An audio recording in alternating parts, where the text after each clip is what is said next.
Bonjour à tous et bienvenue, je suis ravie de vous retrouver aujourd'hui pour une nouvelle vidéo.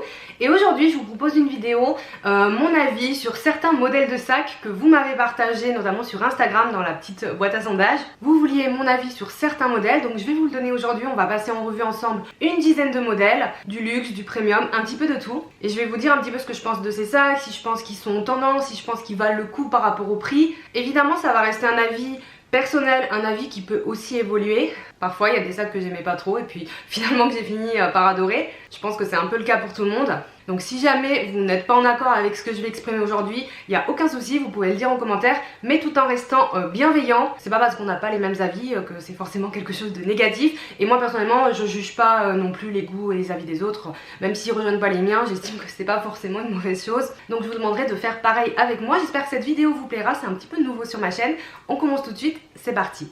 Comme toujours, je suis équipée de mon iPad et vous aurez les visuels des sacs ici et tous les noms des modèles et les liens dans la barre d'informations pour que vous puissiez les retrouver. C'est toujours plus agréable pour tout le monde. Donc le premier modèle, ça va être le sac Emily de la marque Le Tanner, qui est donc une marque premium assez connue et assez populaire. Alors moi, pour la démo, j'ai choisi le modèle petit, mais c'est un sac qui existe en plusieurs tailles, un peu plus grand et je crois même qu'il y a un micro aussi. C'est un sac qui est assez populaire et que personnellement je trouve super par rapport à la gamme de prix. C'est un modèle qui fait beaucoup penser au sac de jour de chez Saint Laurent, de la maison Saint Laurent, et je trouve que c'est une excellente alternative justement au sac de jour si vous aimez le format mini cabas carré et que vous avez un budget un peu plus modeste ou que vous n'avez pas envie d'investir dans un sac Saint Laurent, ou même que vous aimez le design du Le Tanner, c'est une bonne option. J'aime beaucoup la taille petite, je trouve qu'elle est idéale. On va être sur 22 cm au niveau de la largeur, pour moi c'est la taille parfaite. Vous savez, les sacs entre 20 et 25 cm, je trouve que c'est vraiment des sacs très intéressants. Il est pourvu d'une bandoulière pour un portage crossbody. On a un grand choix de couleurs et au niveau du prix,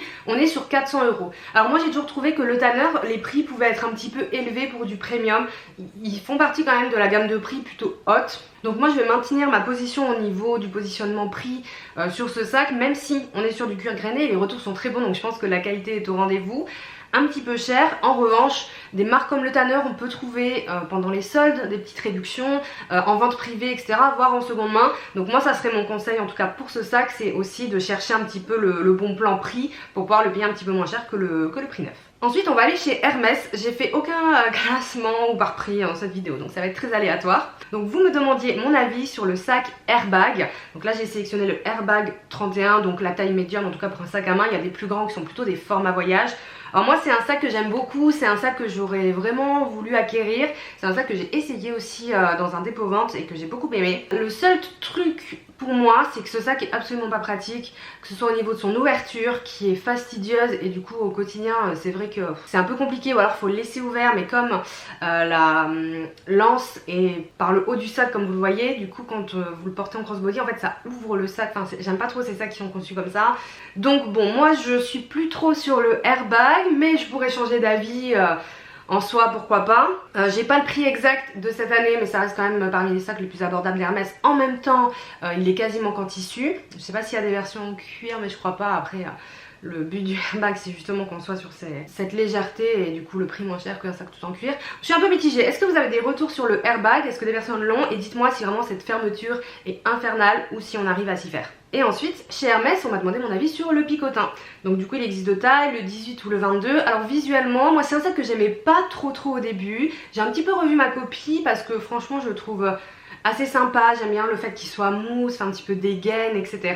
Le seul truc, c'est que c'est uniquement un porte-main. Donc pour moi, c'est pas un sac que je peux envisager parce que vraiment, s'il n'y a pas de portée crossbody ou à minima à l'épaule, moi je sais que ça va être trop contraignant pour moi le côté porte-main. Mais après c'est un sac qui est très beau, qui est très élégant, qui fait aussi partie un petit peu pas des entrées de gamme, on va pas trop dire ça chez Hermès, mais des sacs les moins onéreux. Donc pourquoi pas, il y a de très belles couleurs, on peut avoir de très beaux cuirs.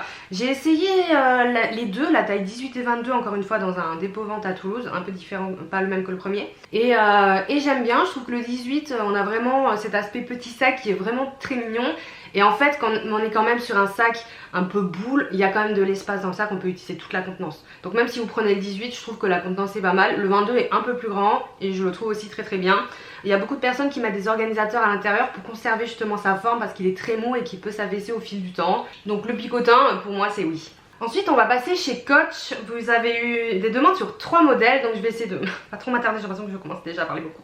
Donc il y a d'abord le cabas Soft Empire 40 qui ressemble énormément au sac The Margot de Zorro. Donc vraiment cette vibe grand sac, un peu forme Dr Bag, un peu à l'ancienne, un peu vintage.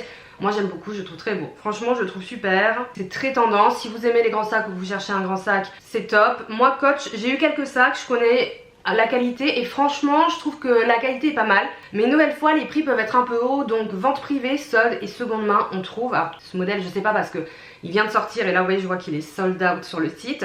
Il est quand même vendu 750 €. Donc là encore une fois Coach Premium Plus, on se rapproche des prix du luxe mais de toute façon ça va vraiment aller dans ce sens, j'ai l'impression, pour les marques premium. C'est du cuir grainé naturel, 2 couleurs, la joie du noir et la couleur merlot qui est une espèce de marron bordeaux hyper à la mode. Donc moi je trouve sympa. Et la qualité Coach est ok. Après à ce prix, je sais pas. On poursuit chez Coach avec le sac Brooklyn. Donc j'ai noté qu'il existe en 3 tailles, 23, 28, 39. Donc là on va être sur, c'est vrai qu'on l'a pas mal vu sur les réseaux celui-ci. Après que tu m'aies fait la demande, je me suis un peu renseignée et c'est vrai que du coup maintenant je l'ai tout le temps dans mon feed. Donc là on est sur, pour la taille 28, donc la taille moyenne on est sur 350 €, bon ce qui est quand même un petit peu plus correct. Je pense que pour l'autre sac il profite un peu de la vibe de Zorro. Donc là on est sur du cuir grainé naturel, on est sur un sac porté-épaule. Qui va être très mou. Moi j'adhère pas trop à ce sac parce que, alors essayez de le regarder en situation sur les réseaux, il s'affaisse dès qu'on le pose etc. parce que le cuir est super souple. Et du coup cette forme jolie qu'on voit sur le site, j'ai l'impression qu'elle perdure pas forcément. Donc moi je suis un petit peu moins fan, je trouve que c'est qu'il a un petit peu moins tendance. Même si on le voit sur les réseaux, je pense que c'est pas quelque chose qui va perdurer. Donc moi j'investirai pas sur ce sac-ci. Et enfin on a le Tabby 26, donc le Tabby c'est un modèle, un des modèles les plus connus de chez Coach. C'est un modèle que je trouve assez joli visuellement. On a ce format East-West, donc en longueur. On a cette version rigide qui apparemment, de ce que j'ai vu et entendu au niveau de l'ouverture, enfin en fait il est très rigide. Donc du coup la contenance va être limitée. Donc là on est sur la taille 26, ils disent best-seller. Il me semble qu'il y a plus petit aussi. On est sur un prix de 475 €. Un petit peu élevé mais là on reste dans les prix Coach. Moi ce que j'aimais bien c'était la version puffer avec le cuir un petit peu plus souple et tout. Ces versions là je les aime bien et j'aurais pu les acheter. Mais celui-ci, le rigide classique, pas forcément de par sa rigidité. Après je pense que ça c'est un sac valeur sûre, c'est à dire que si vous l'achetez dans une couleur neutre, vous allez le porter tout le temps encore et encore, et vous allez le rentabiliser par le fait que vous le portez souvent. Et ça c'est aussi important quand on achète un sac et qu'on fait un choix. Est-ce que ce sac je vais vraiment le porter, etc. Et je pense que celui-ci fait partie des plus populaires et c'est pas pour rien. Donc le Tabby franchement ok. Le design est assez sobre, on n'est pas dans une tendance et tout, donc je pense qu'on se lassera pas trop du design. Moi j'aime bien Coach en général, franchement c'est une marque que j'ai bien aimé les modèles que j'ai eu, même si là je les ai revendus pas parce que la qualité n'était pas ok. Mais je les ai tous achetés en seconde main et les affaires qu'on peut faire, enfin sur le Tabby, vous pouvez le trouver soldé, l'achetez pas plein pour vraiment pas. Ensuite on repart sur le luxe avec le collège Full Black de Saint Laurent. Donc le Full Black a été précisé, je pense que c'est important. Le collège de façon générale, moi je trouve que c'est un sac que j'aime bien, c'est un sac que j'aurais pu acheter. J'ai le look caméra, enfin j'ai déjà des sacs un petit peu du même style, donc j'irai pas vers ce sac là. Mais on est sur le sac à rabat classique de Saint Laurent. La seule chose que je déplore, c'est que la bandoulière n'est pas réglable parce qu'on est sur la chaîne. Même s'il y a une pièce de cuir pour pas blesser l'épaule, il faut que ça vous aille au niveau de la taille parce que bon voilà. Après on peut faire un double porté je crois parce qu'il y a une double anse. Donc moi franchement j'adore ce sac, je le trouve très cool et même si on le voit un peu moins, ça reste aussi une valeur sûre. Pour le full black, c'est-à-dire donc la bijouterie noire en fait, moi j'aime beaucoup les sacs full black, j'ai toujours trouvé ça très beau, très élégant, un petit peu rock, noir sur noir, un peu plus discret. Après les retours qu'on a souvent sur ces bijouteries, c'est que à terme le revêtement noir s'en va et on finit avec un sac un petit peu argenté. Alors moi j'ai envie de vous dire, si ça s'en va de façon homogène et que tout devient argenté d'un coup, c'est pas vraiment un problème. Mais si ça s'en va, ça se grignote petit à petit, c'est pas hyper esthétique. Et là en tout cas sur ce modèle, je sais pas si c'est un nouveau modèle, je ne connais pas tout par cœur, j'ai l'impression que la chaîne aussi, alors à confirmer, mais j'ai l'impression que la chaîne aussi a l'air d'être full black, tout comme toutes les pièces de bijouterie. Donc moi perso, même si je trouve ça joli, je prendrais pas le risque parce que j'aurais trop peur que ça s'écaille et que ce soit pas esthétique le temps que ça devienne tout argenté par exemple. Alors autant je suis pas pointilleuse sur certaines choses, autant ça me dérangeait un petit peu. Donc je sais pas, si vous avez des retours sur les sacs Saint Laurent full black, que ce soit ce modèle ou d'autres, à faire pour la personne qui a posé cette question, mettez-les en commentaire, ça l'aidera et ça aidera tout le monde. Même moi, vous voyez, en fait j'ai pas eu de sac full black, donc j'ai pas eu d'expérience de moi-même. Je vous raconte aussi ce que j'ai lu sur les réseaux et tout. C'est pas la vérité universelle, attention, vos expériences par contre ça va aider tout le monde. Alors ensuite on va aller chez la marque Sœur et on m'a demandé mon avis sur le sac Bellissima. Donc il y a deux versions, mini maxi au niveau de la taille. Au niveau de la version mini, on est sur 365 €, donc le prix aussi est un petit peu élevé. Moi je trouve que c'est un petit peu cher. Il y a plein de couleurs proposées, donc ça c'est super je crois. Alors est-ce que c'est du cuir lisse? Cuir glacé, je crois qu'il est lisse. Alors moi les retours que j'ai lus sur ce sac, c'est que le cuir était assez fragile. Et surtout la bijouterie, les fermoirs s'écaillent et se rayent énormément. Et il n'y a pas longtemps, je crois que c'est Maï Berthelot qui a posté une story justement d'une de ses abonnées qui demandait si on pouvait récupérer ce fermoir là, qui était hyper écaillé mais vraiment pas esthétique une nouvelle fois, qui un peu s'est frité. Et je crois qu'elle disait que bah pas trop, ou alors faut voir avec la marque si un SAV. Sœur, je suis pas sûre, c'est pas un maroquinier Sœur, hein. C'est vraiment du prêt à porter, vêtements etc.